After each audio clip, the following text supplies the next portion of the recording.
Los observadores para servir y proteger los datos personales. Un espacio de reflexión académica, aunque ligera, para incursionar en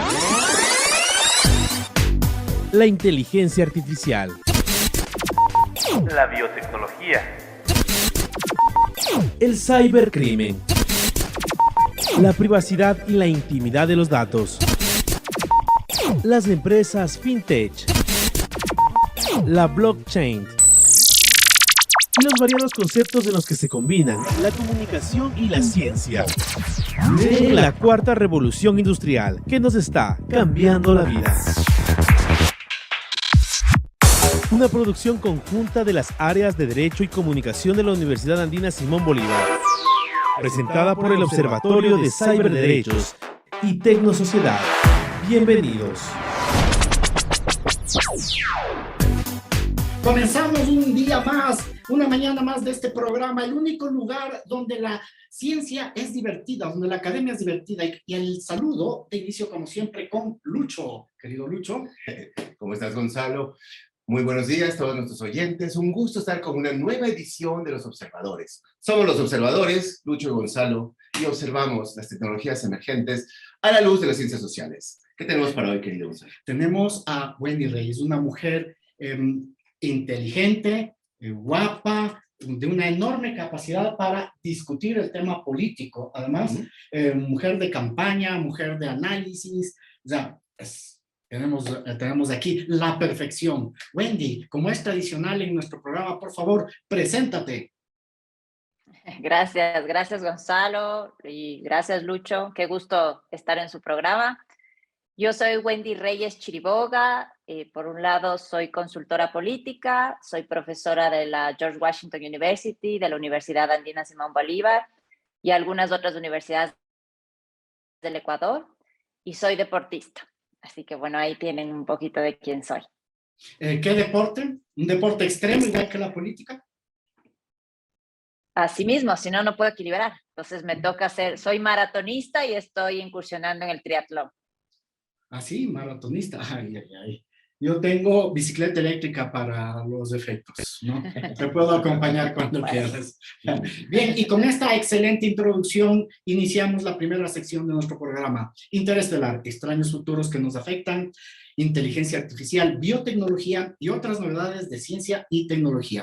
Y para este día les he traído nada más y nada menos que Steven Pinker, ¿no? Este psicólogo cognitivo de los más importantes de la época dice lo siguiente: a prácticamente nadie le están engañando constantemente ni le mienten, porque si ves que alguien no deja de mentirte, terminas por no escucharle. En la vida diaria puedes fijarte en si la persona es coherente. Hay un proverbio yiddish que dice, según Pinker, el mentiroso debe tener buena memoria, porque si mientes en algo puedes contradecirte en otra cosa. Además, típicamente en la política pasa esto todo el tiempo, ¿no? No es tarea fácil hacer una sociedad con 300 millones de personas. Es por ello que existen entidades como el periodismo responsable, que comprueba hechos, la libertad de prensa, de manera que la gente pueda expresar su opinión sin que la sancionen o se lo prohíba, cosa que siempre he intentado hacer los correístas a propósito. La revisión por pares y las pruebas empíricas son muy importantes porque desarrollan un lenguaje público, sirven para conducir la divulgación de la verdad. En este contexto, la educación nos hace ver el mundo desde otras perspectivas, nos hace desconfiar de los líderes carismáticos que pueden emocionarnos mucho y calarnos hondo.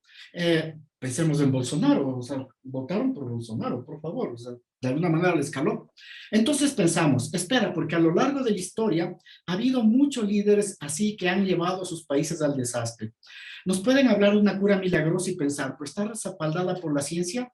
Tal vez debería optar por algo que tenga más probabilidades que curar mi enfermedad y no por este aceite o brebaje de serpiente que me ofrecen los populistas. Hay infinidad de maneras en que la educación puede hacer mejor nuestra vida. Así que uno de los temas fundamentales en esto de la gobernanza y de las fake news que vamos a trabajar ahora, pues es importante el tema de la educación. Con este gran contexto, la primera pregunta, Wendy, para ti, ¿no? Pinker habla mucho de todo este tema de la manipulación, ¿no? La apelación a las emociones, este uso de los razonamientos motivados por emociones porque realmente no están fundamentados en nada, ¿no? Y esta tendencia, que también la señala Pinker, tendencia tribal a apoyar lo que yo creo, ¿no? Es decir, a creer lo que yo quiero creer y no escuchar la razón, que es la base de la manipulación y la base del populismo. Entonces, en este contexto, ¿te parece que son claves para entender estos elementos? ¿Por qué pega tanto la desinformación? Cuéntanos. Bueno, yo primero quisiera decir que la desinformación y la mentira existen desde que existe la humanidad. Yo siempre digo que ahora le han puesto un nombre sexy, que es fake news, pero las fake news han existido siempre. Y también se ha utilizado las fake news, las mentiras, la manipulación como parte de la política desde hace muchos años atrás. Si es que nos ponemos a pensar hace 30, 40 años, la forma de difundir las mentiras y las fake news eran los famosos pasquines, ¿no es cierto? Entonces era la imprenta donde tú hacías los mensajes y de ahí necesitabas un ejército de gente que te ayude a repartir estos mensajes. Lo que tenemos hoy en día, en cambio, es todo lo que significa las redes sociales, la tecnología, y lo que cambia es la velocidad con la que la desinformación, la manipulación se van trasladando, ¿no es cierto? Y llegan a los ciudadanos. Ahora hace falta un clic y tienes muchos trolls, muchos bots, y la tecnología lleva a una velocidad instantánea estas mentiras y eso es lo que nos está afectando. Yo creo que también de lo que decía Pinker este psicólogo especial sobre el tema de las emociones es real. Y esto es lo que estamos viviendo nosotros en las redes sociales. Y yo pongo un ejemplo clarísimo de qué es lo que nos pasa con el tema de las mentiras y las fake news ahora. Y quisiera recordar el tema de la pandemia, ¿no es cierto? Cuando nosotros estábamos iniciando la pandemia, no había información. ¿Y qué emoción sentíamos? Todos estábamos asustados, no teníamos certezas y la gente googleaba y buscaba algo de información sobre si me vacuno, no me vacuno, qué me tomo, si me da, cómo se contagia. Tanto que necesitábamos comprender de este COVID que no sabíamos y la gente tendía a pasarse por chats, por redes, muchísima desinformación, por las que las emociones nos llevaban de este desconcierto que teníamos. Entonces esto existe real. Y esto se traslada a la política precisamente en ataques que se van de un candidato a otro e inclusive para desinformar, para ganar adeptos en este momento, ¿no es cierto? Lo interesante de esto, y aquí a lo largo de este conversatorio ojalá pueda compartirles algunos datos, pero hay un estudio del Reuters Institute que viene investigando un poco este tema de las fake news y hace mucha investigación con preguntas y encuestas en varios países del mundo. Y lo interesante es que concluye que el 56%, es decir, 5 de cada 10 ciudadanos en el mundo, realmente están preocupados por discernir qué es real y qué no de lo que circula en las redes sociales. Entonces, por un momento tenemos que decir si hay una preocupación real, no es que los ciudadanos no se dan cuenta, no, sí se dan cuenta y están preocupados. Y el otro tema importante es que cuando le preguntas a los ciudadanos quiénes son los principales responsables de la propagación de las fake news, en primer lugar están los políticos. Entonces, el 40% de la gente te dice los políticos, el 14% te dice que son los activistas los que crean estas fake news, el 13% los periodistas, 13% la gente común y 10% gobiernos extranjeros. Entonces, creo que esto nos deja unos datos de que a veces los políticos crean todas estas mentiras y la manipulación sin darse cuenta que los ciudadanos al otro lado piensan que ellos son los que están creando estas mentiras. Entonces, sí hay también una conciencia ciudadana que se está despertando y que a la final yo creo que no es una estrategia buena en el caso de querer llegar a crear, a conectar con los ciudadanos, sino más bien los ciudadanos se están dando cuenta que esto no funciona. Y en algunos de los casos se dan cuenta muy tarde, sí, pero yo creo que esto ya cada vez está creando conciencia de que es una herramienta política, ¿no? A propósito, lo que tú señalaste de la pandemia, o sea, lo que tú dices es tan cierto como que esta falta de información adecuada que sí necesitaba la gente, no la cubría el COE Nacional, porque hablaba el COE Nacional y no hablan los expertos. Y ese es, creo yo, que es uno de los mayores problemas. Es decir, si tú le preguntas al capitán Zapata sobre las medidas que debemos tener para protegernos, no es la mejor persona para hacerlo. Incluso si es que se asesoró bien, no tiene el lenguaje y la habilidad para comunicar adecuadamente. Para eso están los expertos en todas las ramas. O sea, ¿qué preguntamos del COVID al capitán Zapata? Pero la misma pregunta, ¿a quién preguntamos sobre política? ¿Cómo nos informamos sobre política? ¿Cuáles son nuestros expertos si los políticos, que entre comillas deberían ser los expertos, nos llevan a la debacle? Esto es importante porque, y voy a regresar al COVID para responder tu pregunta. Primero porque también yo creo que hay un mea culpa, ¿no es cierto?, en el tema de los expertos y precisamente del COVID, porque claro, el lenguaje que se da es muy técnico. Y también los científicos, todo el tema, los doctores que ya comenzaron a entender qué pasaba, no podían transmitir de una forma fácil y adecuada, bajada a tierra, digo yo, al ciudadano común. Entonces no nos podían transmitir toda esta información. Y entonces, ¿qué resulta más fácil entender? ¿Qué es un virus? ¿Cómo se crean las pandemias? ¿Qué es lo que está pasando en el mundo? ¿O es más fácil entender que se hizo en un laboratorio y vino de China? Entonces, estas cosas pasan en lo técnico. Entonces, yo creo que un mensaje de qué tenemos que hacer es volver a crear una cultura de la credibilidad. Yo creo que eso es lo que tienen que hacer los gobiernos, un poco trabajar en el tema de comunicación que es tan importante para podernos dar a conocer qué es lo que está pasando, cuáles son las medidas que se están tomando, por un lado. Y por el otro lado, en el tema de la política, por supuesto, cuando estamos en campaña, voy a hacer una diferenciación en política en campaña y en gobierno. Cuando estamos en campaña, los políticos tienen que hablarle a los ciudadanos que necesitan para ganar sus votos, no todo el mundo, porque hay votos duros del uno, hay votos duros del otro, que sabes que a esos no les tienes que hablar. Tienes que hablarle al ciudadano indeciso, a tu voto, ¿no es cierto?, suave, no me va a poder tanto en tecnicismo, pero hay un votante objetivo al que le tienes que hablar. Y en el caso de gobierno, en cambio, tienes que hablar a todos, a los que te eligieron, a los que no te eligieron, porque ya estás gobernando. Entonces yo creo que en general la comunicación es muy importante y precisamente el momento de una campaña está creada en democracia, el espacio de una campaña es precisamente para que exista respuesta a los principales problemas, propuestas de campaña, de tal forma que el ciudadano pueda decir, este candidato o candidata me ofrece esto, este otro esto, y pueda existir un voto consciente, ¿no es cierto? Ese es el deber ser de una campaña electoral. Este es el proceso democrático para el que se creó. Este es un espacio democrático. Y por eso esperamos también que haya debate, que haya discusión.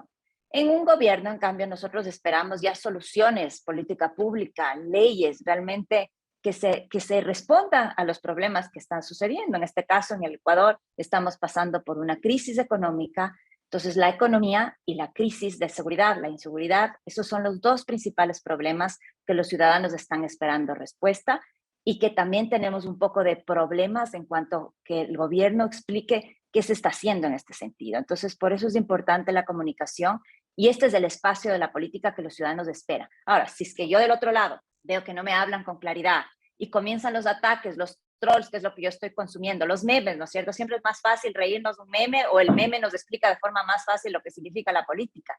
Y es ahí el arte que tenemos que tener como políticos, como gobernantes, de poder explicarle al ciudadano de forma concreta por qué tiene que votar por mí, por qué estoy preparado, mostrar ese liderazgo y por el otro lado, por qué estoy gobernando, hacia dónde voy a llevar el Ecuador. Y creo que ese es el reto que tienen en este momento los gobernantes y los políticos. Hoy tenemos dos problemas.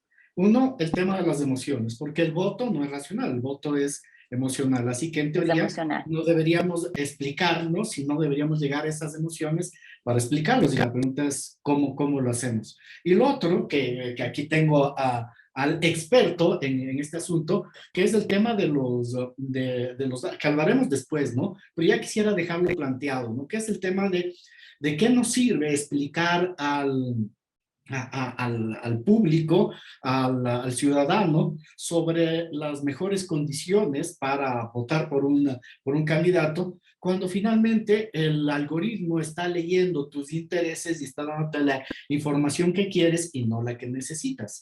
Pero eso creo que lo podemos dejar para la siguiente parte de la entrevista. Ahora, aunque está ligado, ahora me interesaría un poco el tema de las emociones. ¿Cómo hacemos? Bueno, para las emociones tienes que tener tu inmensa creatividad, ¿no es cierto? Sabemos que el voto emocional en general todo se maneja por emociones y por eso es importante en el tema de redes sociales el tema del contenido, ¿no es cierto? Es muy importante el contenido, no es solo un posteo como quiero. Y aquí hay una diferenciación y creo que es el reto que a los partidos políticos les ha tocado entender, ¿no? Primero en la pandemia era el uso de las redes sociales con mejor alcance y tecnología, porque sabían que en una campaña, en medio de una pandemia, lo que tenían que hacer es sustituir de alguna forma el territorio, ¿no es cierto?, la estrategia de tierra que llamamos nosotros, y volcarnos a redes sociales completamente. Entonces tenemos ahí algunos candidatos que lograron, por ejemplo, el candidato Javier Herbas, que logró muchísimo más llegar a los jóvenes con el tema del TikTok. Yo creo que hay análisis que hay que hacer en este sentido, ¿no es cierto? Y creo que lo interesante es utilizar todas las herramientas. Ahora, ¿qué pasa? Nosotros, el mensaje y la estrategia tiene que ser una sola. Y tienes que buscar las distintas audiencias que están en las distintas redes sociales, que es ahí donde se manejan el tema de las emociones y cómo llegar a tu mejor votante, ¿no es cierto? Ya hablando técnicamente y de una forma más creativa. El tema está, y creo que el debate que hay que profundizar ¿es solo eso? ¿Es que solo tengo que convencer y poner un video bonito y bailar? Porque yo creo que también hay que repensarnos esto.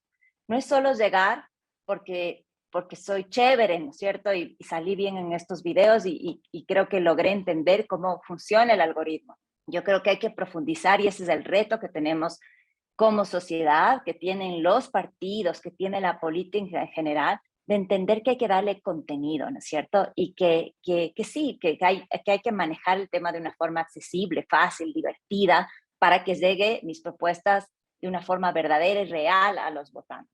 Pero también hay que dotar de contenido. Yo creo que a la larga el Ecuador ha ido entendiendo esto y va entendiendo las nuevas generaciones. Finalmente están enterándose de estos temas por redes sociales, porque recordemos que el votante objetivo aquí tiene 30 años. Estamos hablando que la audiencia objetiva del Ecuador es un millennial. Entonces, ¿cómo se comunican los millennials? A través de las redes. Es ahí donde está la mayoría de gente, es ahí donde se informan. Entonces, es ahí donde tenemos muchos retos de cómo mostrar liderazgo, realmente cuál es el mensaje, responder a los problemas reales de la ciudadanía y que sí, se maneja emociones, por supuesto, esto es indudable, hay que hacerlo, pero creo que hay que ponerle contenido y fuerza para que podamos tener una política distinta, ¿no es cierto?, que realmente responda a las crisis que está viviendo el país. ¿Millennial o hecho leña? Pues sí, yo soy casi millennial. Casi. Llego. Algo que añadir, mucho de algo calladito, pero antes de eso quería mostrar a la audiencia, si me lo permites, solo me permites, ¿no? ¿Cómo? No, ¿No puedes? lo siento. Tiene un BlackBerry y no quiere mostrarlo. Es asuntos oficiales. Tiene un BlackBerry, ya ni se los usa. Así solo Muy bien. la fotito, qué chistoso. Qué divertido le estaba. No lo había visto años. Sí, curiosamente. Lucho, ¿querías añadir algo? Añadir al respecto, pues yo creo que podemos ir al siguiente segmento. Ya, perfecto. Sí, bien, vamos a nuestro siguiente segmento. Tienes derecho a permanecer callado. Ahora información para prepararnos frente al cibercrimen y proteger nuestros ciberderechos. Lucho, ¿tienes alguna información importante para este segmento? Bueno, es justamente hablando de noticias falsas. Por supuesto que hay maneras de detectar las noticias falsas, pero a pesar, Fakebox, por ejemplo, que justamente Fakebox es una de esas aplicaciones en las cuales tú puedes poner, pues, básicamente un contenido y hace un análisis. Son sistemas educados con modelos de aprendizaje automático que a partir de eso, pues, pueden determinar, de acuerdo a ciertos parámetros, 4 categorías, ¿no? Si es que es un verdadero positivo, si es un falso positivo, si es un verdadero negativo o un falso negativo.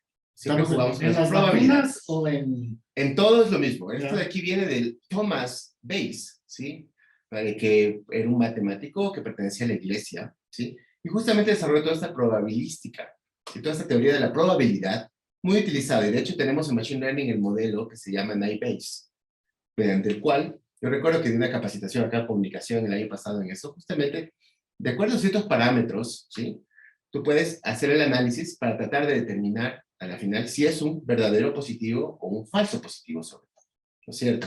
De acuerdo a que, por ejemplo, al título, a la procedencia, al análisis semántico y gramatical del texto, ¿sí? Y a la contrastación, por supuesto, con lo que sucede en otros lugares. Por ejemplo, puedo coger un barrido de twitters del día, ¿sí? Y de acuerdo a eso, pues hacer este análisis para determinar qué tweets tienen la probabilidad de ser falsos, qué tweets tienen la probabilidad de ser verdaderos, de acuerdo a algún eje central, por ejemplo, digamos, la pandemia, como un tema central, ¿no? Entonces, muy interesante, pero esto sale realmente mucho del ámbito de la seguridad, por supuesto, cibernética, sino que estamos en el ámbito, por supuesto, de la comunicación y la seguridad más bien jurídica. ¿Hasta qué punto yo puedo poner noticias falsas? ¿Hasta qué punto yo puedo decir cosas que no son? ¿Está regulado o no regulado? Podemos ver intentos de regulación que han fracasado, por supuesto que sí, porque al final tenemos siempre lo que es la libertad de expresión. Entonces, ¿qué es lo que...?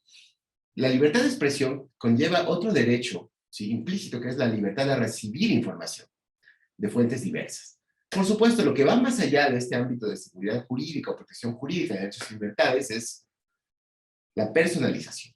Es decir, en un mundo en donde todas las plataformas, todos los datos, todos los trazos que tú dejas en el Internet van a un set de datos y a partir de ellos son, por supuesto, explotados con el objeto de tener alguna respuesta. Por supuesto, se perfila qué información vas a recibir siempre. Entonces, si es que tú ya quieres leer solamente sobre comunismo, te va a llegar solo cosas de comunismo. Si tú sigues a 2 followers que dicen algo, curiosamente, ya no vas a tener ese derecho a tener fuentes diversas, porque crees tanto en el YouTube, crees tanto en las redes, ¿no es cierto?, Facebook, lo que sea, que a la final dices, ok, eso justamente, tengo la ilusión de que recibo mucha información, pero en realidad la información está perfilada para mí, porque lo que me interesa es que siga dando clic a la plataforma y que siga dejando datos. Entonces, ahí viene justamente el dilema y la pregunta para nuestra querida invitada. ¿Qué opinas tú a la final? ¿Tú crees que es necesario una regulación o dejamos las cosas como en el viejo oeste, que simplemente los mecanismos técnicos es la única medida justamente de poder filtrar qué es y qué no es? Pero recordemos que esos mecanismos técnicos ya son científicos, tienen un costo, y no necesariamente la gente común va a ir y va a perder el tiempo en este mundo del clic inmediato a buscar si es que es falso o verdadero. ¿Qué opinas tú en este contexto, estimada Wendy? Yo justo tuve una conversación que me invitaron a dar una charla a uno de los estudios jurídicos aquí más grandes de Quito, y esta era la discusión, ¿no es cierto? Bueno, entonces, ¿qué hacemos? ¿Qué hacemos frente a esto? Y es justamente lo que tú ponías, Lucho, en el medio del dilema, ¿no es cierto? La libertad de expresión versus la regulación que se necesita. Yo creo que este es un debate larguísimo, no tengo respuestas certeras, así cerradas, pero creo que hay que informar a los que nos están escuchando que este es un tema que se tiene que resolver. Primero, ¿no? Segundo, que mientras la tecnología va avanzando, la tecnología avanza a una velocidad increíble, ¿no es cierto? Solo ustedes den cuenta que hay una aplicación nueva cada día, que ya tienen que cambiar de celular. Bueno, Lucho se niega, pero bueno, ahí vamos. Y no es cierto. Entonces, que queremos, la tecnología avanza y avanza y avanza. Hay una nueva computadora, hay un nuevo iPhone, hay un nuevo Android, todo avanza a una velocidad increíble. Tiene los dos.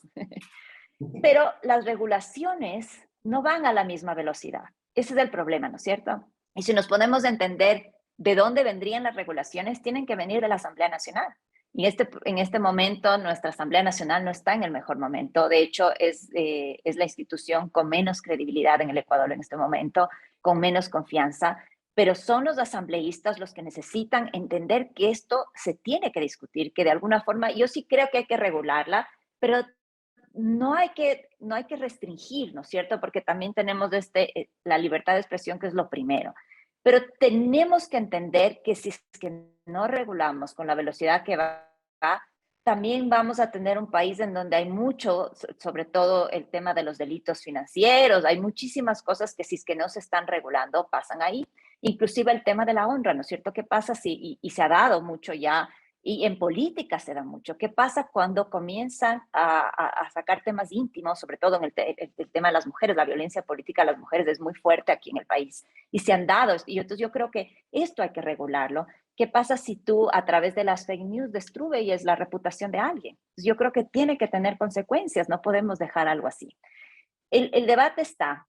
Lo importante es también entender qué piensa la gente, y aquí les voy a sacar también otros datos. del Latinobarómetro. El último Latinobarómetro que existe usualmente es una medición que se hace todos los años en América Latina para entender cómo está la democracia y algunos temas importantes para la democracia, ¿no es cierto?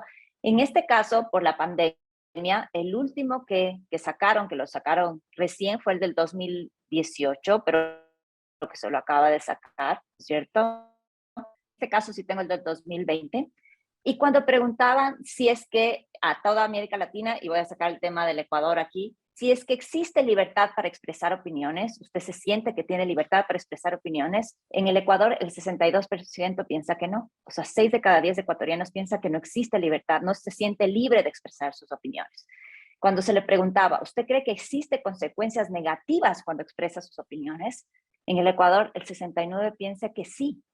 Somos casi el país que peor estamos. Bolivia estaba con 70%, Ecuador con el 69%, imagínense. Entonces, casi 7 de cada 10 ecuatorianos piensan que sí existen consecuencias cuando se expresan las opiniones. Y la otra pregunta que me parece interesante para poder seguir profundizando este tema es, ¿la gente dice lo que piensa sobre política? En el Ecuador, el 77% no dice lo que piensa, es decir, casi 8 de cada 10.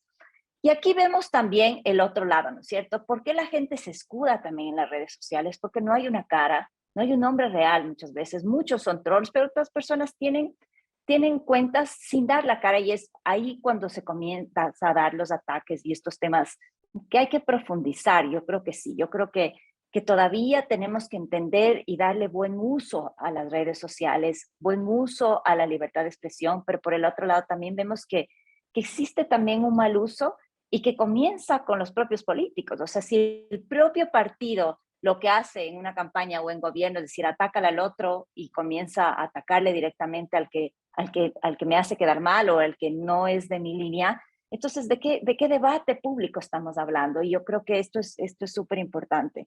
Ahora, en el tema de las herramientas, por supuesto, Lucho, con toda la experiencia, a mí me preocupa un poco que hay muchas herramientas que se usan, sobre todo en Estados Unidos, pero veíamos que hay temas que no cubren, por ejemplo, la ironía, porque nosotros medimos también, ¿no es cierto? Y hacemos un poco el análisis de dónde está la conversación en las redes para entender qué es lo que está pasando y detectar también un poco dónde están las peleas y dónde se pueden detectar las fake news. Pero este tema de la ironía es difícil de detectar, ¿no es cierto? Para las herramientas, y ahí es donde también no nos dan todas las respuestas, y ahí tiene que haber otra lectura. Por eso yo siempre digo, es importante complementar lo que está pasando en redes con la investigación de la opinión pública para entender realmente qué es lo que está pensando el ecuatoriano, las ecuatorianas en general, ¿no es cierto? Entonces creo, para concluir la pregunta, sí creo que debe haber una regulación, pero tenemos que cuidar mucho el tema de libertad de expresión.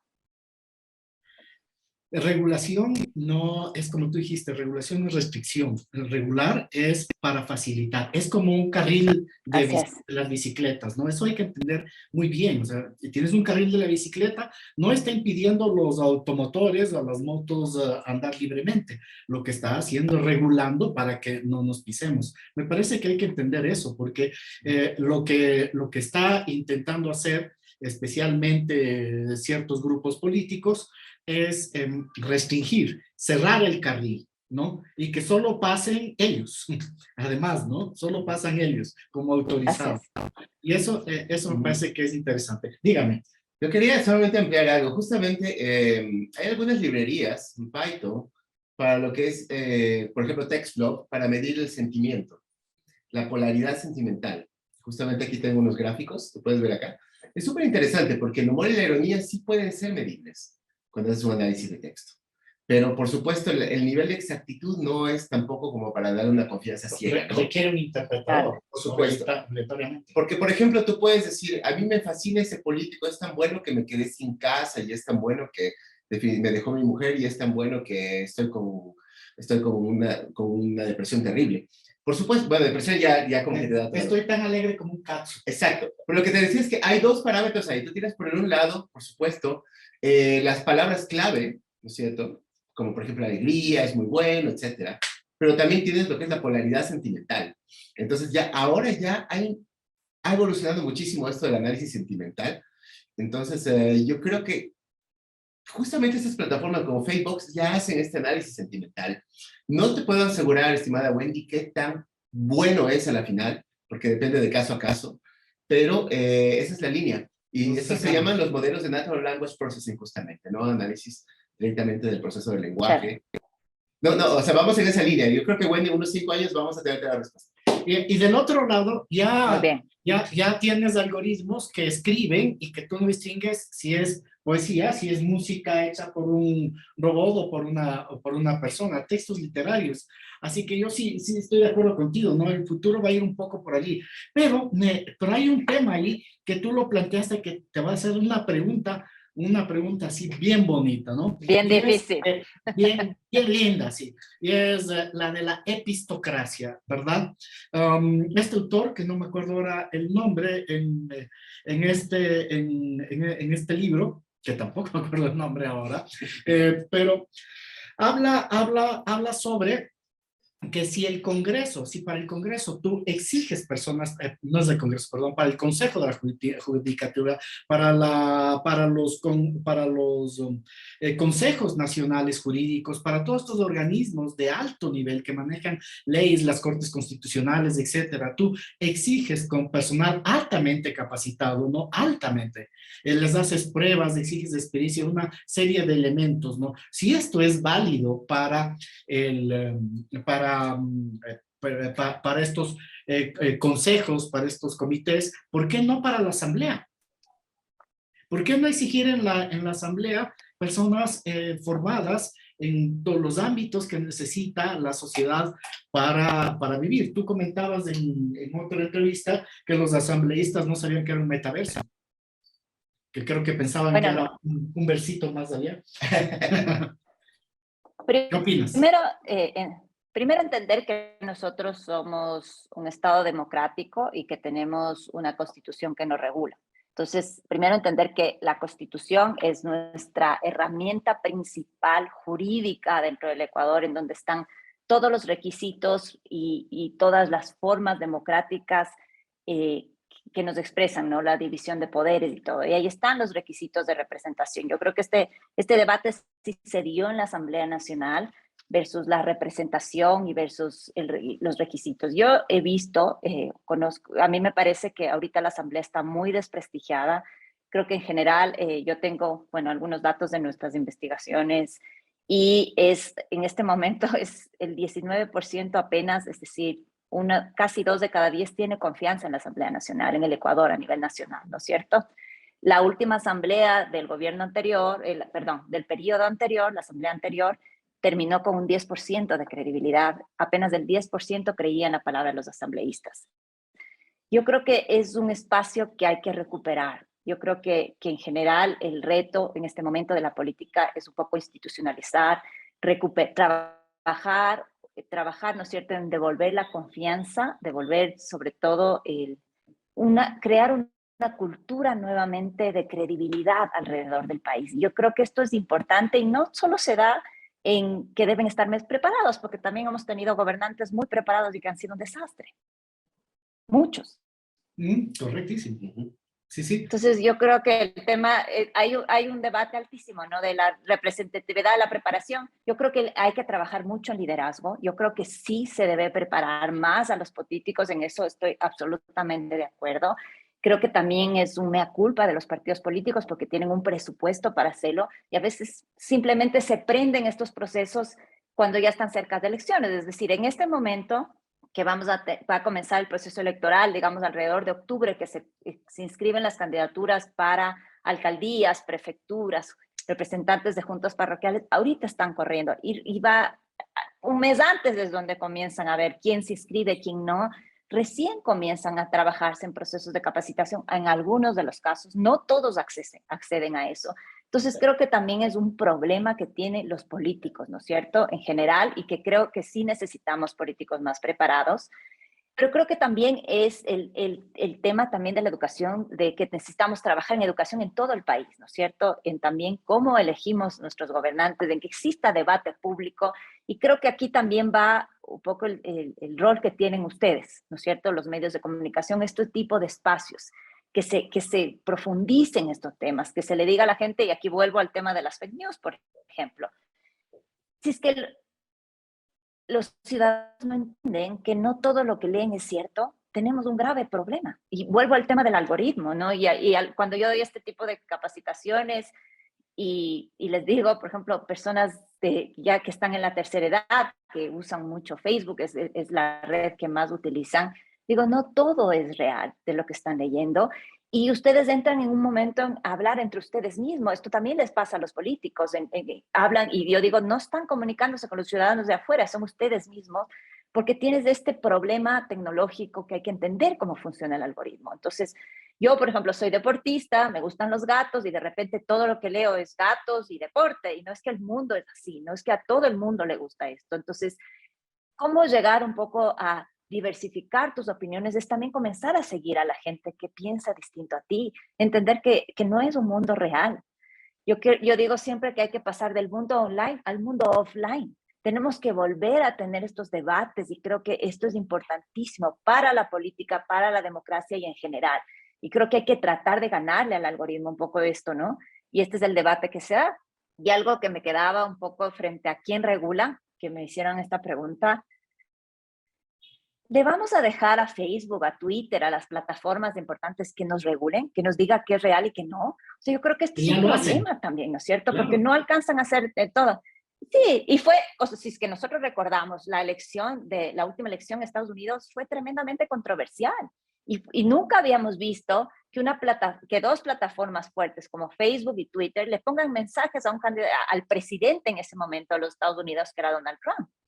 Entonces, por supuesto que esto está en el debate público, ¿no es cierto? Y a algunos presidentes, a otros gobernantes que hacen cosas iguales, peores, tampoco se les ha hecho. Entonces, ¿quiénes son ellos para decidir a quiénes sí, a quiénes no, qué es real, qué no es real?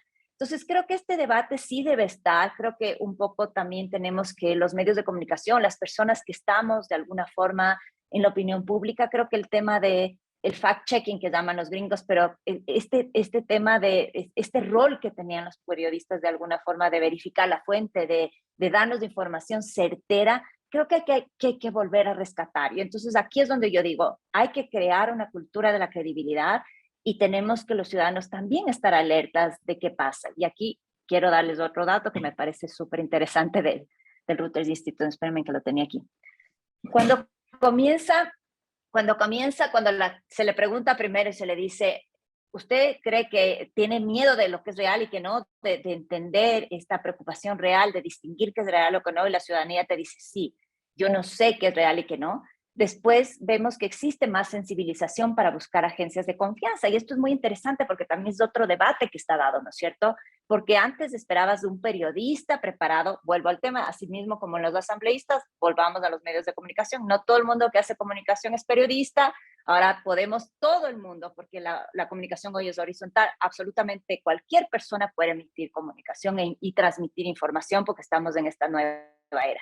Y lo que nos dicen los ciudadanos es que a partir del tema de las fake news, de que esto se ha visibilizado, este debate, el 26% confía en las agencias de mayor reputación, ¿no es cierto? Entonces vuelven de alguna forma vuelven a estas agencias que no me han mentido, digamos, o que manejan de alguna forma mejor.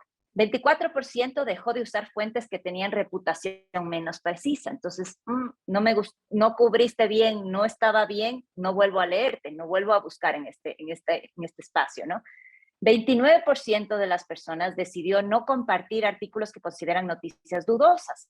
Es decir, casi 3 de cada 10. Yo creo que esto es lo que tiene que crecer porque esto está en manos de todos nosotros. Si es que yo no estoy seguro de qué es lo que estoy leyendo, no transmitan. Tómese 1 minuto, 2 minutos más para verificar si es una foto de Ecuador, si realmente esto está sucediendo o no. Esto nos pasó mucho en la pandemia, ¿no es cierto? Casi veíamos delfines rosados volando en todos los países y no era real. Entonces yo creo que esto tiene que crecer, tenemos que crear esta cultura de decir, por favor, verifique que es real, porque no solo está en manos de las personas que trabajan en comunicación, de periodistas, de medios, está en las manos de todas las personas y creo que tenemos una responsabilidad muy grande. Y finalmente, para darles el último dato, 41% busca mayor precisión en la información comparando varias fuentes. Es algo que he aprendido a hacer yo, por ejemplo. verifico en algunos medios oficiales, después veo otros medios internacionales y digo, ah, por aquí van las cosas. O si es que me pasan algo, veo si está realmente, esto está sucediendo, ¿no? Algún medio ya lo cubrió para saber si es real o no es real.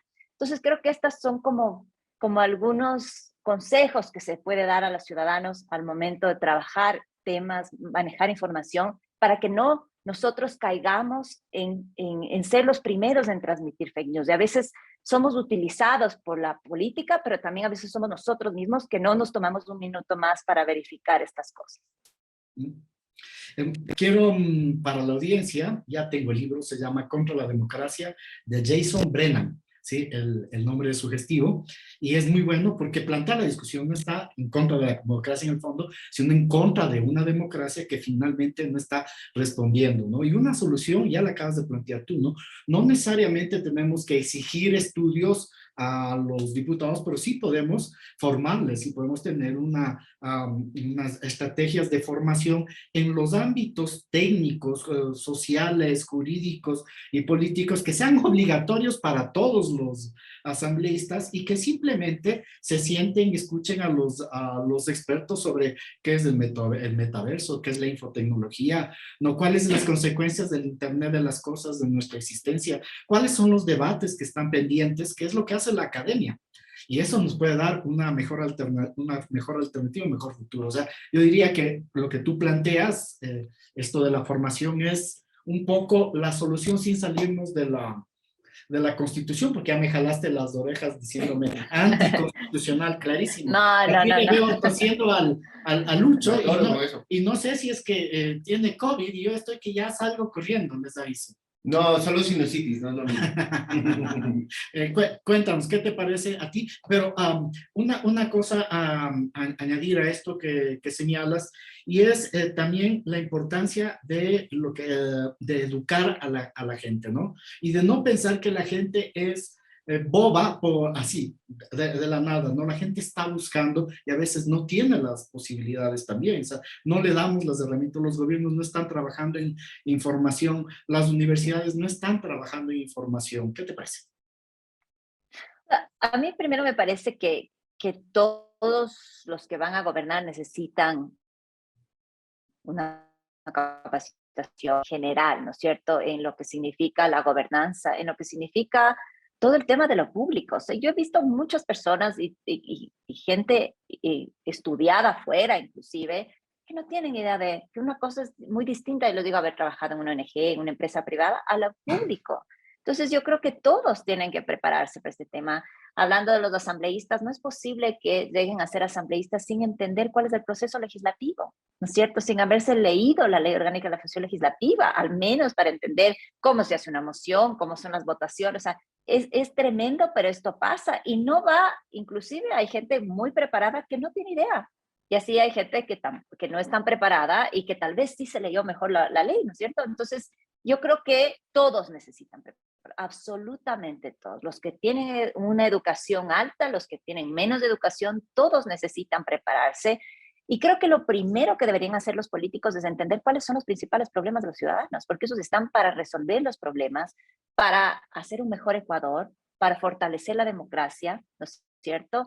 Yo siempre hablo en el tema de gobernanza, hay varias rentabilidades que da la política y que no es solo que bueno, vamos a seguir en el cargo. No, hay una rentabilidad que es de la rentabilidad para la sociedad, es decir, dejar un mejor país. Esta es una de las cosas que tienen que hacer los funcionarios públicos, los gobernantes en general, quienes están para eso. Otras rentabilidades, la institucional, ¿no es cierto? Hay que mejorar las instituciones, hay que fortalecer las instituciones. No podemos decir, esta institución no sirve para nada, ¿no? Por supuesto, hay muchos problemas de fondo en el país en este momento. Vean la crisis del registro civil. Es como que hemos retrocedido ¿cuántos años? Entonces, yo creo que esto tienen que entender la gente que entra a trabajar en el Estado, en la función pública, en las empresas públicas.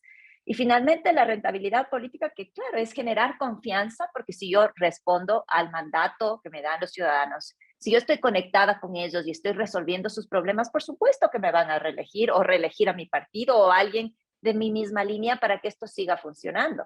Pero si yo no muestro resultados, es muy difícil, y yo creo que esto no está claro en la política y debemos clarificar que la función pública es de alta responsabilidad y que es de permanente actualización de lo que está sucediendo. No es solo que ya me preparé y leí, ya hice una maestría en política pública, no. Es de preparación constante porque hay muchísimos retos que hay que enfrentar. Y es por eso que necesitamos gente que se esté preparando todo el tiempo para esto.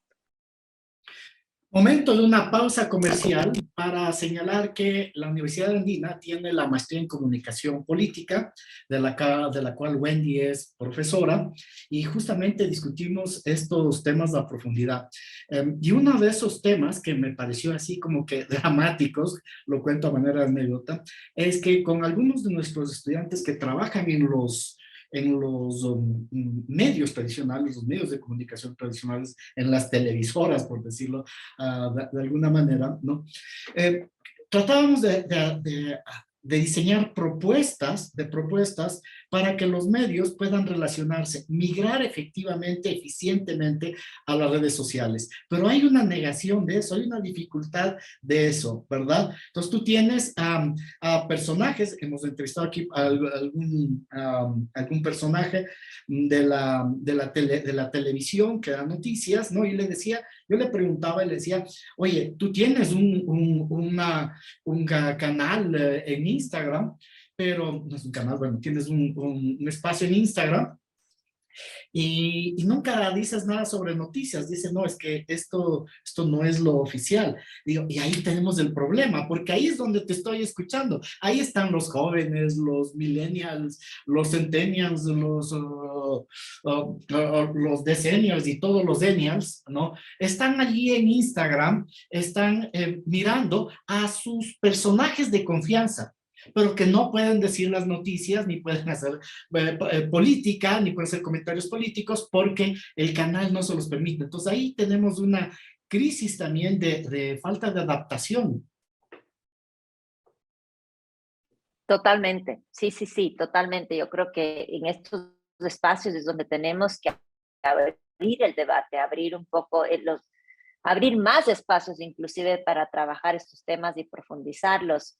Y aquí entramos también con los temas del algoritmo, ¿no es cierto? Me ha pasado en algunas veces que quiero promocionar un tema de seminarios, y si están en elecciones en algunos lados, en Estados Unidos, por ejemplo, no te permitían poner nada de repente. Si es que ponías algo político, te restringían. Y era un seminario, ¿no es cierto?, académico. Entonces, ahí también vuelvo a la pregunta de, claro, entonces no podías discutir. Pero sí, necesitamos abrir estos espacios, entendiendo además que ahora la comunicación es completamente horizontal, ¿no es cierto? Entonces, y es de ida y vuelta, todo permanentemente. Entonces hay que manejarlo de esta forma, abiertamente, democráticamente, permanentemente. Bien, vamos a la siguiente sección de nuestro programa, Tecnomúsica y Tecnocine, un momento para escuchar y ver la tecnociencia en el cine. Y les traje una película, pero la película debes haberla visto tú, Wendy, por el tema político, que es Las horas más oscuras, ¿verdad? Que el filme inicia en vísperas de la Segunda Guerra Mundial, siguiendo los esfuerzos de Winston Churchill, debatido entre conseguir un acuerdo de paz con Alemania nazi o permanecer fiel a los ideales de la libertad, ¿no? Ahí lo clave, lo importante de esto es el discurso de Churchill, que finalmente utiliza la verdad, decide decir la verdad en el peor de todos los momentos, ¿no? En vez de decir, vamos a salir adelante juntos por la patria, ¿no? Ya le estoy yendo al correísmo, ¿no? Salvemos el país que ya se acabó. En vez de decir eso, dijo la verdad, estamos en el peor de los infiernos, vamos a tener sangre, sudor y lágrimas, ¿no? Y esto no va a ser para nada fácil, va a ser muy doloroso, pero vamos a enfrentar una guerra. Y lo lograron. Entonces, la película habla sobre comunicar con la verdad puede ser más efectivo, ¿no? De hecho, yo creo que siempre es más efectivo porque finalmente tú intentas engañar a la gente y decir todo está bien, pero la gente en las calles sabe que no está bien. Entonces entramos en unas contradicciones absurdas porque la publicidad no lo es todo. La vida, la realidad, empuja a veces mucho más allá que la publicidad. Bien, de esta película vamos a escuchar el tema que me parece encantador para lo que estamos hablando, que es The War Rooms, las salas de guerra, ¿verdad? Y iniciamos. Juntos, en cualquier momento. Sigue a Voz Andina Internacional en Twitter, @Radio Voz Andina. En contacto, siempre. Regresamos de estos momentos dramáticos musicales para avanzar en la última parte. Bien, o sea, estamos un poco en el tema de la verdad, de la democracia, y me parece un tema muy importante, este tema que ya lo señaló varias veces, el tema de la confianza, ¿no? ¿Cómo lidiar con la desconfianza ciudadana sin el cual no es posible gobernar, ¿no? ¿Estamos realmente satisfechos los ciudadanos con la democracia? No, no me refiero a los políticos. ¿A quién está satisfecho con los políticos? Estoy pensando en la democracia. Los populistas, ¿qué es lo que hacen? Yo creo que en esto confluye la izquierda y la derecha extrema, es irse contra la democracia, ¿no? Es lo peor, por los unos porque es excesivamente socialista, los otros porque es excesivamente individualista, pero finalmente acaban contra la democracia y es en la que funcionan. Toman la democracia para tratar de entre comillas, funcionar o cambiar las cosas, pero nos quedamos peor que antes. Así que, ¿qué hacemos? ¿Qué hacemos? Es la gran pregunta. A mí, a mí me encanta mucho estar pendiente de qué es lo que piensan los ciudadanos, qué es lo que sienten para entender si es que realmente se sienten representados, si están resolviendo los gobernantes sus problemas o no. Y precisamente ya venía el Latinobarómetro, que lo cité antes, ya él tiene una medición de cuán satisfechos estamos con la democracia, lo cual es interesantísimo y bueno, les voy a mandar para que se pueda mostrar este gráfico en algún momento porque me parece interesantísimo. Miren esto desde 1995, ¿no es cierto? Y el punto más alto, digamos, cuando más satisfechos estuvimos con la democracia fue en el 97, en general en América Latina, ¿no es cierto? En el 1997, que estuvimos 43% satisfechos y 45% satisfechos en el 2009, ¿no es cierto? Lo interesante es que a partir del 2009 hay un quiebre y la gente comienza a estar menos satisfecho y la insatisfacción crece. Entonces, des en cuenta que desde 45% que estábamos satisfechos, llegamos al 2020 al 25%, es decir, apenas 2 de cada 10 latinoamericanos estamos satisfechos con la democracia. Y la insatisfacción, que estaba en el 50%, llegó al 70%.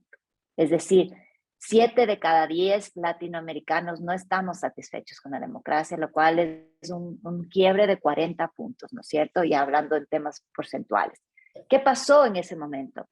Cuando comenzábamos a debatir qué pasa en Ecuador, en el paro, ¿no es cierto?, de octubre, qué pasó en Chile, qué pasó en Colombia, hubo muchísima gente que salió a las calles a protestar y miramos y cruzamos con qué es lo que estaba pasando, pues había insatisfacción. Esto estaba ahí y los gobernantes no sabían hacerlo porque el quiebre es increíble, no se abre así. Se abre así, la insatisfacción sube y la satisfacción comienza a bajar. Entonces, no estamos ni siquiera satisfechos con la democracia porque esto es lo que los gobernantes nos dan, ¿no es cierto? Esto es una consecuencia de los malos gobiernos en América Latina. No estamos satisfechos con esta forma de gobierno porque no nos han dado resultados, porque no nos han respondido realmente, no nos han sacado de la crisis, no nos han dado respuestas concretas a nuestros problemas y no vemos una mejora, peor aún con la crisis de la pandemia, ¿no es cierto? Que esto se agudizó.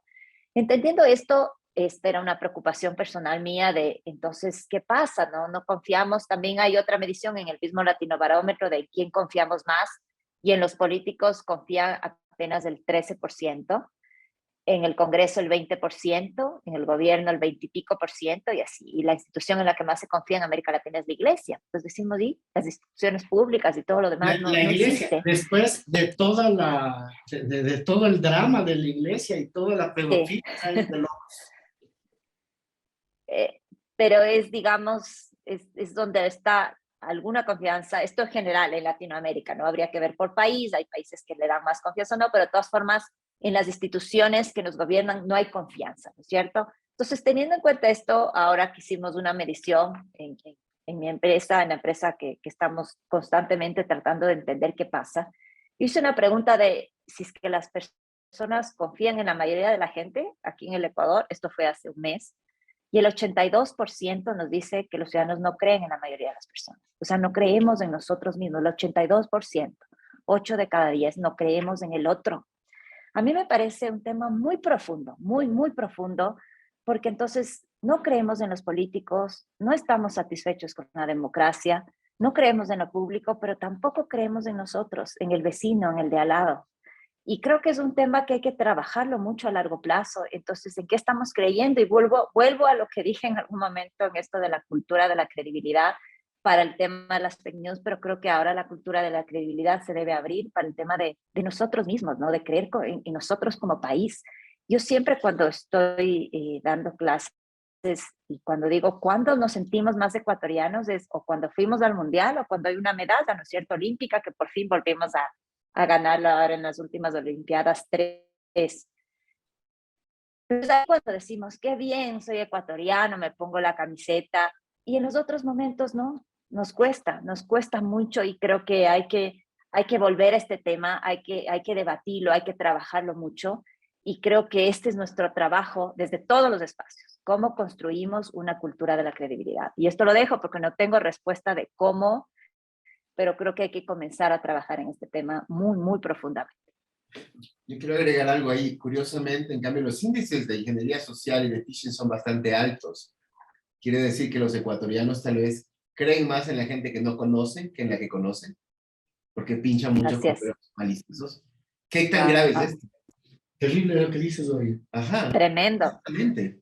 Tremendo. Ahora, ya como tenemos que finalizar, sí quisiera señalar una investigación que hicimos con Saudi Al-Wayer, se llama Geometría Fractal del Discurso Populista, y coincide perfectamente con lo que tú dices, ¿no? Es decir, 10 años de populismo, otros tantos años más con Moreno de más populismo, ¿no? Lo que hace el populismo, especialmente el populismo totalitario como el correísta, lo que hace es dividir a las personas. Se dividieron familias, ¿no? Las familias estaban divididas, todavía están en mucho sentido entre a favor y en contra. Eso es clave de la ideología y se reproduce socialmente. Y en una sociedad en la que estás dividida, en el que el de al lado es tu enemigo, pues es difícil confiar, ¿verdad? Entonces me parece que aquí hay una responsabilidad compartida de los medios y los políticos, porque los medios